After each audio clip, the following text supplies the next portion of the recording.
తెలియకుండానే సమైక్య పాలన గుర్తు తెచ్చిన రేవంత్ సర్కార్ తమ సమస్యలు నెరవేర్చాలని ఆందోళన చేస్తున్న డిఎస్సి అభ్యర్థులను అరెస్టు చేసి సిటీ కాలేజ్ గ్రౌండ్ లో ఉంచిన రేవంత్ సర్కార్ రాత్రి 8 అవుతున్నా మహిళలు ఉన్నారని కూడా చూడకుండా లైట్లు లేని గ్రౌండ్ లో చీకట్లో అక్కడే ఉంచారు. కనీసం తినడానికి తిండి, తాగడానికి నీళ్లు కూడా లేక ఇబ్బందులు పడుతున్న అభ్యర్థులు. దాదాపు 14 ఏళ్ల క్రితం ఉస్మానియా యూనివర్సిటీలో ఇలాంటి దృశ్యాలు చూసినాం. తెలంగాణలో గొప్ప మార్పు వచ్చింది అంటూ తెలంగాణ వాదులు అంటున్నారు.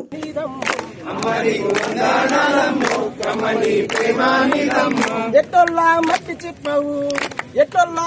చిప్పవు గాలిదోల్లా గాల్రగొడ్డాలి అమ్మా తెలంగాణమా తల్లికే కలగానమా అమ్మా తెలంగాణమా తల్లికే కలగానమా కమ్మన్నట్టు అడుగులతోని కట్టుకుంది